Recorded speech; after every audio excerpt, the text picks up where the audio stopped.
Hello, thank you for joining me today. My name is Rochelle Camille, and if you're liking what you're hearing and you love spending time with me, please subscribe and like the video. Also, follow me on Instagram, TikTok, and Facebook. Today's topic, we're going to be talking about what to do if you have resigned or been fired, or you're looking for a job while you're working. These are things that I tend to do. Now, not all of these will apply to all categories, so you have to find what fits your situation. Now, for those that have resigned from a place with no other job possibilities, and those that have been fired or let go, the first thing I do is take a break. I don't do anything. I don't read anything. I don't do nothing. I rest, I relax, and I pray. Besides, take care of my dog and eat and all that other stuff. I don't do anything in terms of a job search. Now, this may sound counterintuitive, but you need time to rest and begin to get yourself in a place to process. You need to be able to process what you learned, what you liked, what you didn't like. If the environment was toxic, what are the things that triggered you? What trauma is there? Also, too, being cognitive that in toxic environments, no matter how kind or how nice or how different you were, you have picked up on some bad habits. So you have to kind of go into prayer and self-assess. Did I compromise my values, my beliefs? Did I go outside of my character just to fit in? Like this is very much important. This is even more important than what you liked or didn't like in a job. This is important because you don't want to be attracted to the same type of organization, the same type of leadership, and you do not want to take your trauma to your next location. That is very much important because we are required to heal, and we are relational beings. So we want to be able to have healthy, professional relationships. Also, too, in this time, if any of your personal relationships have been hurt, tarnished, or ripped apart because of your work schedule, work culture, and how work has hurt you or affected you any kind of way, go to prayer and find ways to bring those relationships back together, reconcile, like revisit, apologize. This is a time for cleansing, for purification, for everything. Now, the next thing you do, or I like to do, is try to maintain some type of schedule. Now, for those that have been let go, you might feel a little down, depressed, worthless, all types of things. And it's easy to want to sleep all your days away because you're so hurt and you're devastated. But maintain some type of schedule. I'm not asking you to get up at 6 o'clock in the morning because I don't at this moment. But some type of schedule. So my schedule is I wake up between 9 and 10 o'clock. Unless I sit up really, really late, then it's 11. I get up. I walk my dog. I do a video. I have like 1 or 2 clients, so I do some work for them. And I begin to either prep dinner or I'm doing stuff to build my business. And then I kind of end my day. And I spend the rest of the evening either with my husband or in a Bible study or encouraging somebody else. I'm doing something. I'm just not doing nothing. So maintain some type of schedule.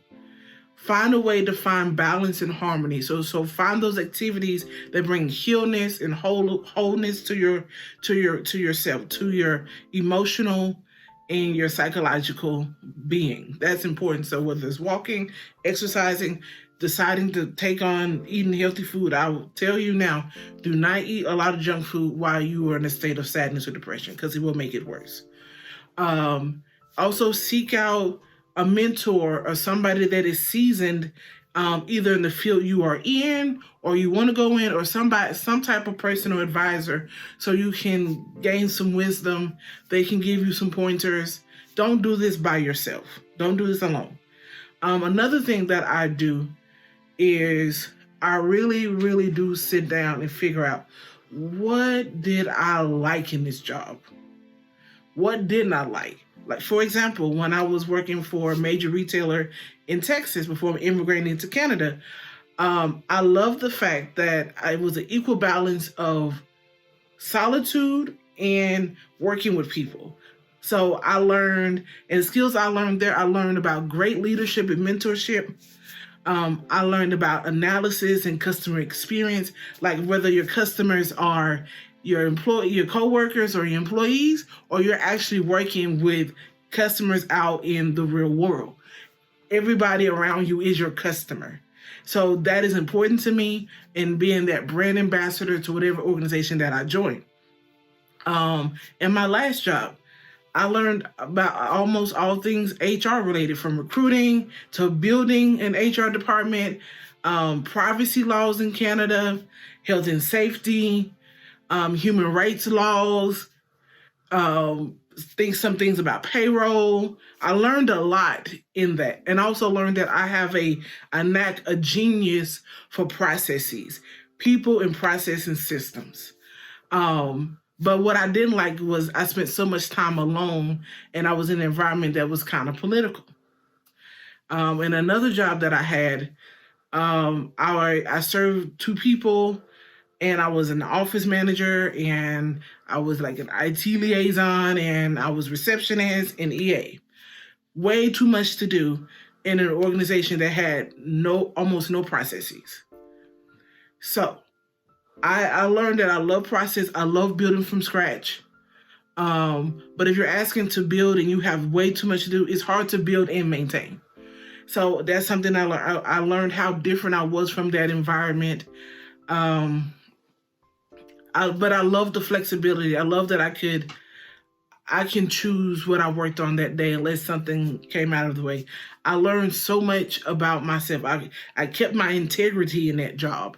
It was different things that I loved about it. I loved the people, even though the environment was a little toxic, because there was too many captains, too many visions, and too much stuff in the leadership situation. However, I love the people. I love their heart. I love their mission. But one thing that I always say, my family comes first.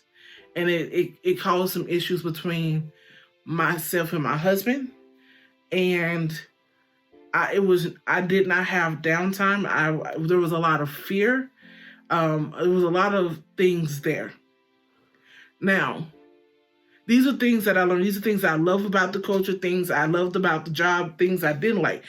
I realized I don't like hardcore administration. That is not I might be gifted at it, but I don't like it. I like working with people, coming up with processes. I like kind of being busy. I like doing strategic things. Like, I don't like being around people all day, because I do need time to think and process. And when I'm not able to finish things, it really takes a toll on my self-esteem. So these are examples of the things that I learned about myself, things I liked about the job, things I liked about the culture, things I didn't like. So now in the situation of, I had another job after this, but now in the situation where I am working on starting a company, but at the same time looking for a job, I am looking at learning new skills, whether it's a free course or a certification. This is another thing. I'm encouraging others. I've written resumes for people and cover letters for people, because I believe while I'm waiting for a door to open, I make another door open for someone else. I help someone else walk through a door. So if you are looking and you're frustrated, help someone else. I believe that. But also allow God to heal you where you are. Allow God to show you things about who you are, because you never know what is in there, what could be holding you back. One of the biggest revelations God gave me is, due to my upbringing, due to some decisions that adults around me made, I have a hard time trusting leadership when they made one too many wrong decisions, or decisions I wouldn't make. It doesn't mean that I will critique them. It's just that I wouldn't trust. I didn't trust that they would have my best interests at heart. That's something I learned. I learned that I don't necessarily want to, climb the corporate ladder. I don't want to give up my soul. I don't want to give up my voice. Because one thing one of my supervisors said to me, he said, the higher you go up, the more your work life and your personal life begins to intertwine. You become the company in that way. So if you're desiring to go up, remember there's compromises. And if you don't think those compromises are worth it, it is best that you branch out and start your own.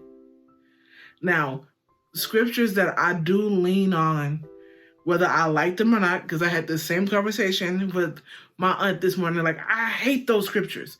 Like James chapter 1, let patience have her perfect work, until it's wanting or lacking nothing. And it doesn't mean that the gift is perfect, but you are perfect enough. You have the character enough to sustain it.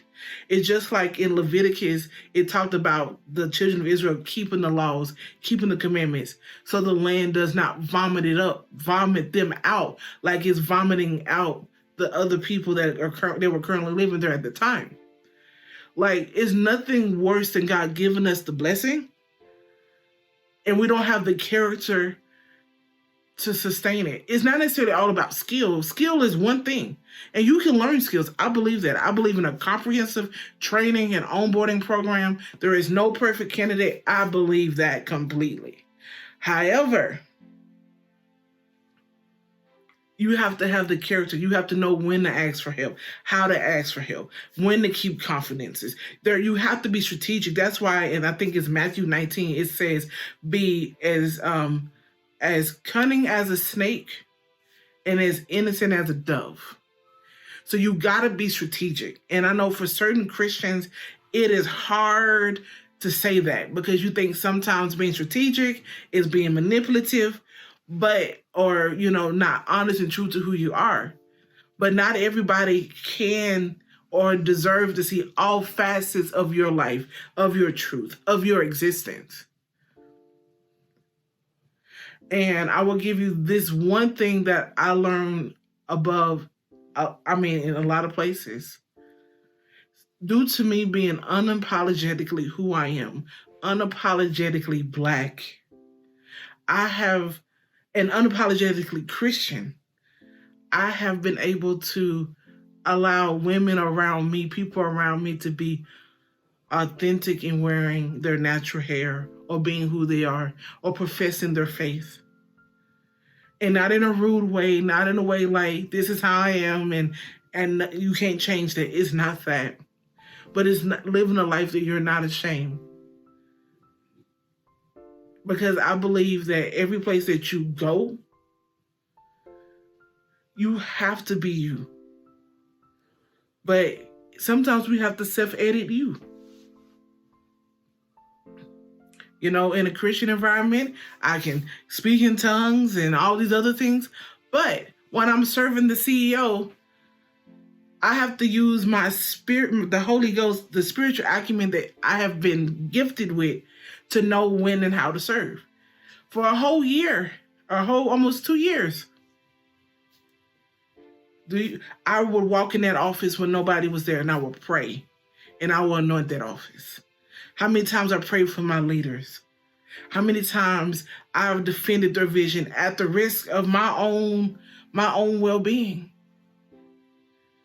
How I came in humble because I saw all the fighting of different visions.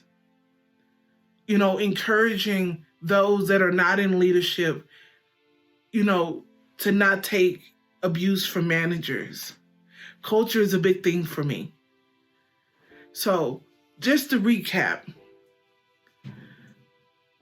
when you are looking for another job, or when you've been fired or you have resigned, take out time to heal, assess, and get balance. Then start looking for a job, or look for a job as you're doing all those things. But be honest and don't compromise, no matter how long it takes. So just know, here, you are loved, you are seen, you are heard, and most of all, We are praying for you. We are praying for you that your faith fails not, and that God will open a door that will blow your mind. He will do above and beyond what you can ask or think, even in this hard season. And a special prayer that you are being healed where you're waiting. I love you, and have a great day.